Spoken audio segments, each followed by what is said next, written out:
मित्र हो, शांत आणि गाढ झोपेचा प्रसन्न अनुभव घेण्यासाठी अगदी लगेच डाउनलोड करा आमचे नींद ॲप. नींद ॲपवर आपल्या मातृभाषेतून आहेत अनेक स्लीप स्टोरीज. त्याबरोबर तणावमुक्त करणारं संगीत आणि मार्गदर्शक ध्यान सत्रेही.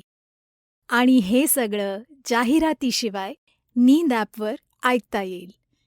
डाउनलोड करण्यासाठी आमच्या नींद.ॲप या वेबसाईटला नक्की भेट द्या आणि आमच्या यूट्यूब चॅनलला नक्की सबस्क्राईब करा. भारतीय पौराणिक कथांच्या परंपरांमध्ये विष्णूच्या 10 अवतारांच्या 10 कथा खूप प्रसिद्ध आहेत. आणि भारताचे हे वैशिष्ट्य आहे की वेगवेगळ्या भागात एकाच मूळ कथेच्या वेगवेगळ्या आवृत्त्या प्रचलित आहेत. आणि लोककथांच्या परंपरेत तर दशावतारांच्या कथांचे विविध रंग आपल्याला ऐकायला मिळतात. महाराष्ट्राच्या कोकण भागात तर दशावतारी नाटकांचे प्रयोग खूप प्रचलित आहेत. आणि गावोगावी दशावतारी नाटके करणारी मंडळी अजूनही आहेत. प्रत्यक्ष कोकण भूमीशी संबंध असलेल्या विष्णूच्या एका अवताराची आपण गोष्ट ऐकणार आहोत. भगवान शंकराची तपश्चर्या करून त्यांनी परशु हे शस्त्र मिळवलं. आणि या शस्त्रामुळे त्यांना परशुराम अशी ओळख मिळाली. महापराक्रमी, महातपस्वी, मातृपितृभक्त, कोकणचा निर्माता अशी भगवान परशुराम यांची ख्याती आहे. चला तर मग ऐकूया परशुरामांची गोष्ट. हे आणि यासारख्या अनेक गोष्टी ऐकण्यासाठी आमचे नींद हे ॲप नक्की डाउनलोड करा. नमस्कार, मी आहे वैभव. आज आपण ऐकणार आहात महापराक्रमी आणि विष्णूचा 6वा अवतार भगवान परशुराम यांची कथा. महान तपस्वी जमदग्नी आणि माता रेणुका यांच्या पोटी परशुराम यांचा जन्म झाला. भगवान शंकराची तपश्चर्या करून त्यांनी परशु हे शस्त्र मिळवलं होतं. या परशुमुळेच त्यांना परशुराम अशी ओळख मिळाली. परशुराम यांचा जन्म भृगु कुळात झाल्यामुळे त्यांना भार्गवराम असेही म्हणतात. महापराक्रमी, महातपस्वी, मातृपितृभक्त, कोकणचा निर्माता अशी भगवान परशुराम यांची ख्याती आहे. जेव्हा जेव्हा मानवावर, धर्मावर संकट येतं तेव्हा त्यांच्या रक्षणासाठी मी कायम अवतार घेऊन प्रकट होतो, असं श्रीकृष्णानं अर्जुनाला कुरुक्षेत्राच्या युद्धभूमीवर सांगितलं होतं. पुराणामध्ये श्री विष्णूंनी वेगवेगळी रूपे घेऊन आपल्या लीला दाखवल्या. त्यांचे दशावतार आपल्याला माहीतच असतील. भगवान परशुराम हे श्री विष्णूंचे 6वे अवतार मानले जातात. तो असा काळ होता जेव्हा भारतावर वेगवेगळं कुळ अस्तित्वात होतं. भृगु कुळ हे त्यापैकी एक. या कुळात कोणी राज्यकर्ता नव्हता, पण एक नामवंत कुळ म्हणून त्याची ओळख होती. महर्षी भृगू यांच्यापासून सुरू झालेल्या या वंशात भगवान परशुराम हे 7वे वंशज म्हणून ओळखले जातात. भृगू कुळाचा उल्लेख ब्राह्मण कुळ असाही केला जातो. त्या काळात इक्ष्वाकू, यादव, पुरु, पांचाल, चंद्रवंश, अत्री अशा प्रमुख कुळातल्या महिला ब्रह्मकुळातील ऋषींशी विवाह करायच्या. पत्नीला चरू नावाचा एक खाद्यप्रकार खाण्यासाठी दिला जात असे. याचा भगवान परशुराम यांच्याशी मोठा संबंध आहे.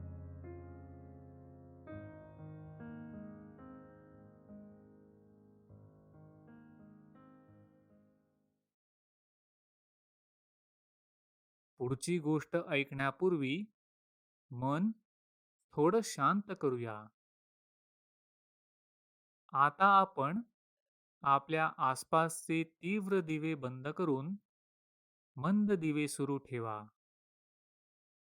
अगदी शांतपणे आपल्या जागेवर शक्यतो आडवे झोपा आणि एकदम अलगद आपले डोळे बंद करा. आता हळुवारपणे आपल्या शरीराला आराम देण्याचा प्रयत्न करा. शरीर तणावमुक्त करण्याचा प्रयत्न करा. आपलं शरीर हवेवर तरंगतंय इतकं हलकं करण्याचा प्रयत्न करा. शरीरावर, मनावर कोणताही ताण येऊ देऊ नका. डोक्यात, मनात सुरू असलेले सर्व विचार, चिंता दूर करण्याचा प्रयत्न करा. त्यानंतर येणारी शांतता अनुभवण्याचा प्रयत्न करा. मनात येणाऱ्या सर्व सकारात्मक, नकारात्मक विचारांवर विचार करू नका. आलेल्या विचाराला का आलास विचारू नका. चाललेल्या विचाराला का चाललास विचारू नका. आता आपले हात कोणताही ताण येणार नाही अशा पद्धतीने मांडीजवळ ठेवा. आता आपल्या श्वासांवर लक्ष द्या. मुद्दाम दीर्घ किंवा संथ श्वास घेऊ नका. फक्त लक्ष द्या.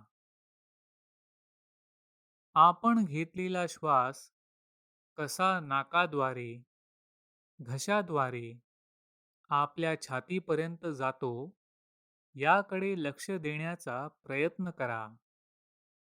फिरून पुन्हा तो छातीद्वारे, घशाद्वारे, नाकावाटे कसा बाहेर पडतो हा प्रवास समजून घेण्याचा प्रयत्न करा. पुन्हा नेहमीच्या गतीने श्वास घ्या. श्वासाकडे लक्ष द्या. तुम्हाला आपलं चंचल मन शांत होत जातंय असा अनुभव येईल. मन शांत होत जातंय. अजून शांत. तुमच्या लक्षात येईल की आपलं शरीर हलकं होतंय. मन, शरीर तणावमुक्त होतंय. सर्व आसमंत आपल्या मन आणि शरीराप्रमाणेच शांत झालंय. सर्व आसमंत प्रसन्न आणि शांत झालंय.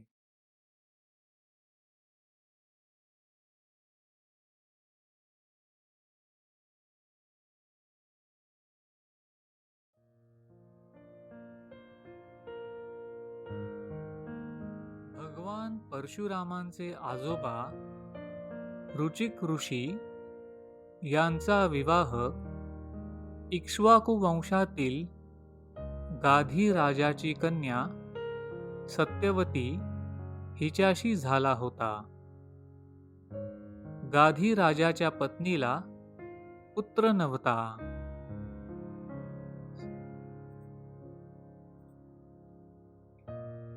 सत्यवतीलाही पुत्रप्राप्तीची आस होती. म्हणून तिने रुचिक ऋषींशी दोघींनाही पुत्र व्हावा यासाठी चर्चा केली. रुचिक ऋषींनी तिचं म्हणणं शांतपणे ऐकून घेतलं आणि स्मितहास्य करीत तिच्या हातात 2 चरू ठेवले. ऋषी रुचिक म्हणाले, सत्यवती, हे 2 चरू आहेत. एक तुझ्यासाठी आणि दुसरा तुझ्या आईसाठी तयार केलेला आहे. तुझ्यासाठी जो चरू तयार केला आहे त्यात ब्राह्मण गुणसूत्र आहेत, तर दुसऱ्या चरूमध्ये जो तुझ्या आईसाठी केलेला आहे त्यात क्षत्रिय गुणांचा पुत्र व्हावा अशी गुणसूत्र आहेत. हे दोन्ही चरू अभिमंत्रित केले असून तुम्ही दोघींनी त्याचे सेवन करावे. सत्यवती हे दोन्ही चरू घेऊन आपल्या मातेकडे आली आणि तिने ऋषी रुचिक यांनी सांगितलेली सूचना तिला सांगितली. सत्यवतीच्या मातेचा असा समज झाला की सत्यवतीसाठी ऋषी रुचिक यांनी तयार केलेला चरू खास आहे. तेव्हा प्रत्यक्षात जेव्हा चरू सेवन करण्याची वेळ आली तेव्हा सत्यवतीच्या मातेने चरूंची अदलाबदल केली. तिने याबद्दल कोणालाही काहीही सांगितले नाही. पण ऋषी रुचिक यांना दिव्य दृष्टी होती. सत्यवतीच्या मातेचं गुपित ऋषींना कळलं. त्यांनी सत्यवतीला त्याबद्दल सांगितलं तेव्हा सत्यवती म्हणाली, स्वामी, मला ब्राह्मण गुणयुक्त पुत्रच हवा.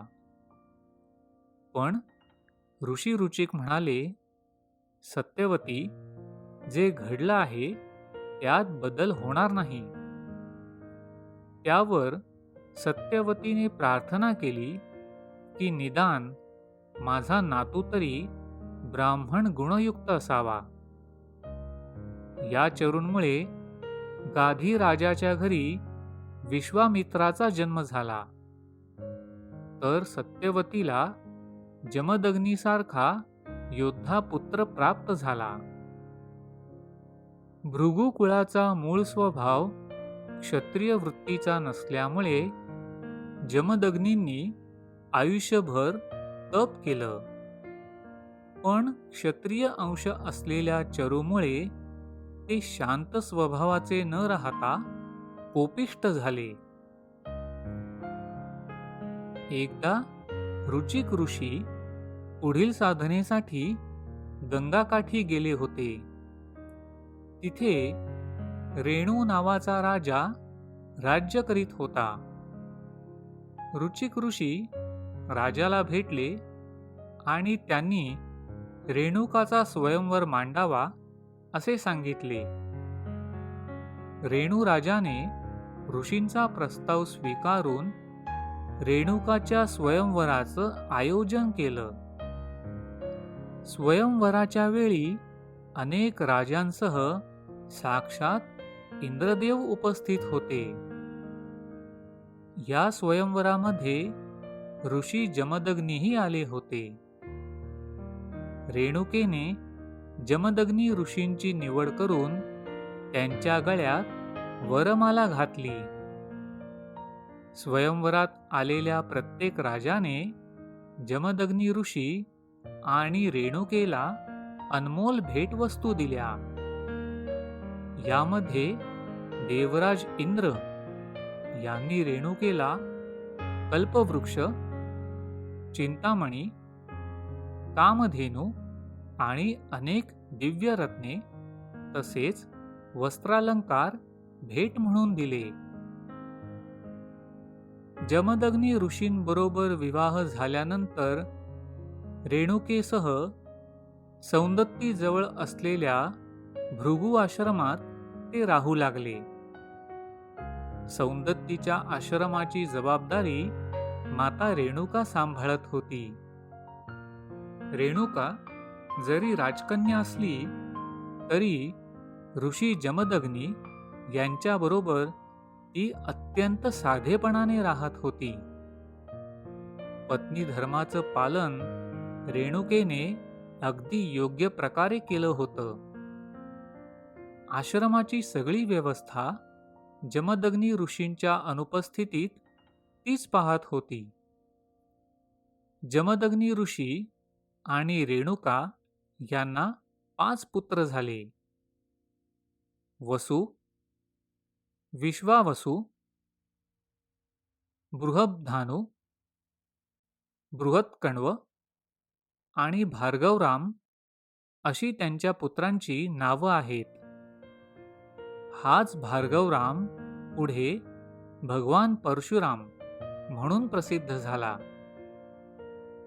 खरं तर परशुराम यांचं मूळ नाव फक्त राम असं होतं, पण त्यांना भार्गवराम, जमदग्नेय राम किंवा रेणुकानंदन असं म्हणत. सौंदत्ती जवळच्या आश्रमात 12 वर्ष भार्गवरामाने माता पित्याकडून प्रशिक्षण घेतलं. विविध विद्या शिकून घेतल्या. माता रेणुकाने त्यांना पशुपक्ष्यांची भाषा शिकवली होती. त्यामुळे अनेक प्राणी पक्षी त्यांचे मित्र होते. जगातील प्राणी, पक्षी, वृक्ष, फूल, फळ, पृथ्वीसाठी, जनतेसाठी कायम एकरूप असावे अशी त्यांची धारणा होती. भगवान परशुराम यांना युद्धविद्येमध्ये अधिक रुची होती. कारण चरूंची अदलाबदल झाल्यामुळे भार्गवराम जन्माने ब्राह्मण असूनही क्षत्रिय प्रवृत्तीचे होते. भगवान परशुराम अत्यंत तेजस्वी, जटाधारी, बलशाली, तल्लख बुद्धीचे आणि पिता जमदग्नी यांच्याप्रमाणे कोपिष्ट होते. जमदग्नेय रामाने अनेक वर्षे महादेवाची आराधना केली. शंभो महादेव प्रसन्न झाले आणि त्यांनी भार्गवरामाला आपला शिष्य म्हणून स्वीकारले. त्याला युद्धविद्येची दीक्षा दिली. धनुर्विद्येसह संमोहनशास्त्र तसेच अनेक शस्त्रविद्येमध्ये आपल्या शिष्याला शिवशंकराने निपुण केलं. त्या काळात परशुरामांनी अतिशय कठोर अशी पंचाग्नी साधना केली. यतिविद्या आणि स्मृतिविद्येत ज्ञान प्राप्त केलं. भार्गवरामाची प्रगती आणि मेहनत पाहून शिवशंकर प्रसन्न झाले आणि त्यांनी आपला दैवी परशु जमदग्नेय रामाला भेट म्हणून दिला. शिवशंकराचा हा दैवी परशु धारण केल्यामुळेच जमदग्नेय राम पुढे परशुराम या नावाने प्रसिद्ध झाले.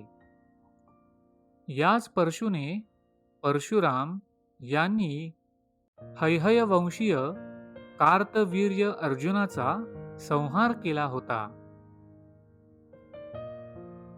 नर्मदाकाठी महिष्मती नावाची एक नगरी होती. हैहयवंशीय महापराक्रमी राजा कार्तवीर्य सहस्त्रार्जुन महिष्मतीत राज्य करीत होता. एकदा नारद मुनी राजाची भेट घेण्यासाठी राजदरबारी गेले. तिथे त्यांनी जमदग्नी ऋषींच्या आश्रमातील वैभवाचं वर्णन केलं. नारद मुनी म्हणाले, राजन, तुम्हाला काय सांगू? ऋषी जमदग्नी यांचा आश्रम खरंच पाहण्यासारखा आहे. सर्व सुखसोयी तिथे आपल्याला मिळतील. निसर्गाच्या सान्निध्यात जमदग्नी ऋषींचा आश्रम उभा आहे. चोहो बाजूनी हिरवळ असून विविध प्रकारची फळझाडं, फुलझाडं आपल्याला पाहायला मिळतील. झुळझुळ वाहणारं नदीचं पाणी, पक्ष्यांचा किलबिलाट, एक प्रकारचं मधुर संगीत आपले कान तृप्त करेल. आश्रमातील भोजन व्यवस्था अतिशय उत्तम असून माता रेणुका स्वतः सर्व व्यवस्था पाहतात. अत्यंत सात्विक आणि रुचकर भोजनाचा आस्वाद एकदा तुम्ही घेऊन पहा. तो ब्रह्मानंद, ते स्वर्गसुख कुठेच नाही. तुम्ही एका वेळी 1000 जणांना त्या आश्रमात घेऊन जा. अतिथी देवो भव असे म्हणत जमदग्नी ऋषी आणि माता रेणुका सर्वांचे स्मितहास्य करत स्वागत करतील. मला तरी वाटते, पृथ्वीवर जर कुठे स्वर्ग असेल आणि त्याचा अनुभव घ्यायचा असेल तर एकदा तरी जमदग्नी ऋषींच्या आश्रमाला भेट द्यायला हवी. राजन, तुम्ही जे मागाल ते तात्काळ तिथे तुम्हाला मिळेल अशी जमदग्नी ऋषींच्या आश्रमाची कीर्ती आहे. राजन, तुझे वैभव त्या आश्रमापुढे काहीच नाही. त्या आश्रमाचं वर्णन करताना माझे शब्दही अपुरे पडत आहेत, असेही नारद मुनी म्हणाले. ते सर्व वर्णन ऐकून राजाचे डोळे दिपून गेले. राजा कार्तवीर्याच्या मनात असूया निर्माण झाली. एक ऋषी एवढी व्यवस्था कशी बरं करू शकत असेल, असा विचार राजा कार्तवीर्याच्या मनात आला. त्याने ठरवले, एकदा तरी जमदग्नी ऋषींच्या आश्रमाला भेट द्यायला हवी. आणि राजा कार्तवीर्य सौंदत्ती जवळच्या जमदग्नी ऋषींच्या आश्रमात पोहोचला. त्याच्यासोबत त्याचे हजारो सैनिक होते. जमदग्नी ऋषी आणि रेणुका मातेने राजा कार्तवीर्य आणि त्याच्या सैन्याचं उत्तम आदरातिथ्य केलं. अतिथी देवो भव असे म्हणत राजाची उत्तम व्यवस्था केली. राजा कार्तवीर्य त्यांच्या स्वागताने प्रसन्न झाला. हजारो सैनिकांचे भोजन आणि उत्तम व्यवस्था त्यांनी कशी केली अशी विचारणा राजाने ऋषी जमदग्नी यांना केली. तेव्हा ऋषी जमदग्नी म्हणाले, राजन, देवराज इंद्र यांनी दिलेल्या कामधेनू गायीमुळे हे सारे शक्य झाले. ती माझ्या सर्व इच्छा पूर्ण करते, असेही ऋषीवर म्हणाले. हे समजल्यावर राजा कार्तवीर्याने जमदग्नी ऋषींकडे कामधेनूची मागणी केली, पण त्यांनी कामधेनूस देण्याचा नकार दिला. राजाने ऋषींना धनसंपत्तीचा लोभ दाखवला, पण तरी ते तयार झाले नाहीत. राजा म्हणाला, तुम्ही मला कामधेनू दिली नाही तर मी जबरदस्तीने तिला घेऊन जाईन. त्यावेळी ऋषी म्हणाले, तुम्ही क्षत्रिय धर्माचे पालन करा मी माझा धर्म सांभाळतो आहे. हे ऐकताच राजाने कामधेनू बळजबरीने नेली. या घटनेमुळे आश्रमाचे वैभव नाहीसे झाले. जेव्हा ही घटना घडली, परशुराम आश्रमात नव्हते. राजा कार्तवीर्य जबरदस्तीने कामधेनूला घेऊन गेला हे समजल्यावर परशुरामांनी थेट महिष्मती नगरीत जाऊन कार्तवीर्यास युद्धाचं आव्हान देऊन त्याचा संहार केला. आणि प्रायश्चित्त म्हणून परशुराम पुन्हा तपश्चर्येला निघून गेले. पिता कार्तवीर्य यांच्या वधाचा सूड उगवण्यासाठी त्याच्या पुत्रांनी जमदग्नी यांचा आश्रम उद्ध्वस्त केला. कार्तवीर्यपुत्रे एवढे क्रोधित झाले होते की त्यांनी जमदग्नी ऋषींचा वध केला. हे समजल्यावर माता रेणुका खूप दुःखी झाल्या. त्यांनी आपल्या महापराक्रमी पुत्राचे ध्यान केले. भगवान परशुराम यांना स्मृतिविद्या येत होती. त्यांना समजले, मातेला आपली गरज आहे. ते त्वरित मातेसमोर उभे राहिले. भगवान परशुराम मातेला म्हणाले, माते, आज्ञा करावी. माता रेणुकाने सर्व कथन केले आणि आपल्या पराक्रमी पुत्राला आज्ञा केली. पुत्र परशुराम, आता वेळ आली आहे पृथ्वी निक्षत्रिय करण्याची. भगवान परशुराम मातृभक्त होते. मातेची आज्ञा शिरसावंद्य मानून त्यांनी 21 क्षत्रिय राजांचा पराभव केला. त्यानंतर मात्र त्यांनी आपले शस्त्र खाली ठेवले आणि क्षत्रियांशी वैरभाव सोडून दिला. आजोबा रुचिक मुनी यांच्या सांगण्यावरून भगवान परशुराम यांनी महेंद्र पर्वतावर जाऊन तपश्चर्या करण्याचा निर्णय घेतला. त्याआधी त्यांनी सारी संपत्ती दान करण्याचे ठरवले. जेव्हा द्रोण ऋषींना ही गोष्ट समजली तेव्हा तेही भगवान परशुरामांकडे दान घेण्यासाठी गेले. पण तोपर्यंत त्यांनी सारी संपत्ती दान केली होती. आता फक्त त्यांच्याकडे त्यांचे ज्ञान शिल्लक होते. भगवान परशुरामांनी द्रोण ऋषींना सर्व दैवी अस्त्रांचं आणि शस्त्रविद्येचं ज्ञान दान केलं. ते ज्ञान मिळवून द्रोण ऋषी महान योद्धा झाले. त्यांनी युद्धकला शिकवण्यासाठी गुरुकुलाची स्थापना केली.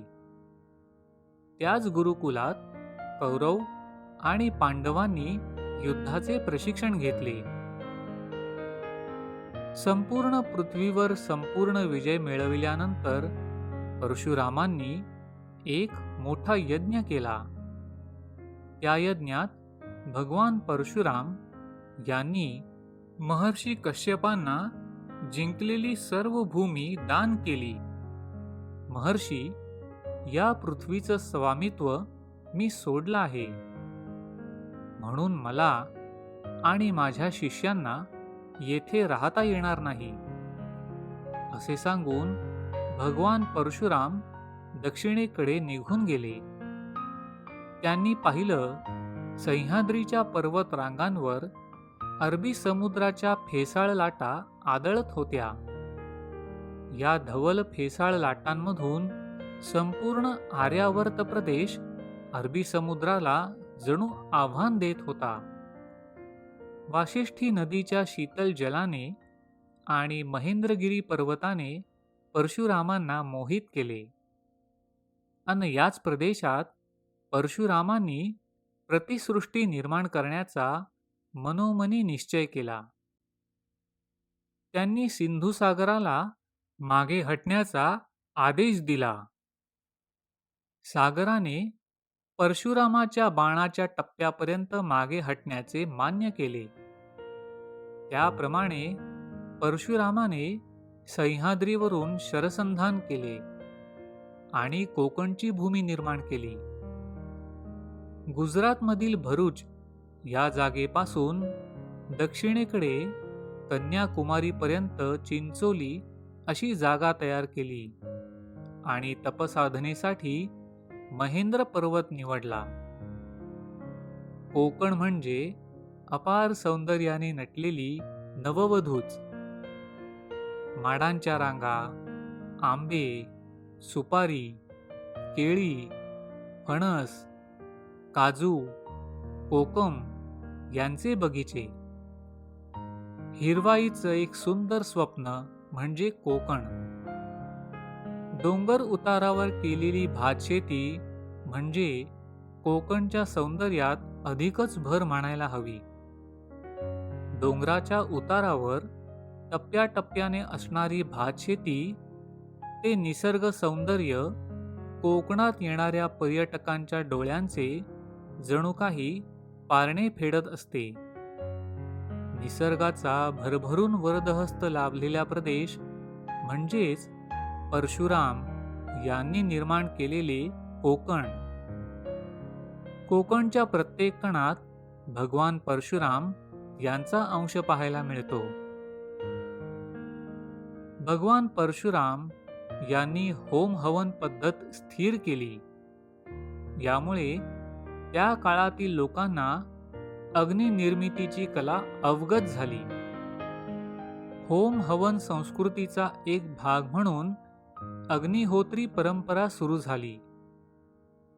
होम हवन संस्कृतीचे प्रवर्तक म्हणजे भगवान परशुराम होय. त्यांनी अग्नी तयार केला म्हणून त्यांना अग्निहोत्री असेही म्हटले जाते. भगवान परशुराम यांनी जगाच्या कल्याणासाठी मोठमोठे यज्ञ केले. या यज्ञाची विभूती साचून तिथे भस्माची एक प्रचंड टेकडीच निर्माण झाली. या टेकडीला भस्माची टेकडी असे म्हणतात. आजही तुम्ही ही टेकडी पाहू शकता. ते पवित्र भस्म मस्तकी लावू शकता. श्री क्षेत्र गाणगापूर येथे ही भस्माची टेकडी आहे. हे भस्म हाच श्री क्षेत्र गाणगापूरचा मुख्य गुरुप्रसाद आहे.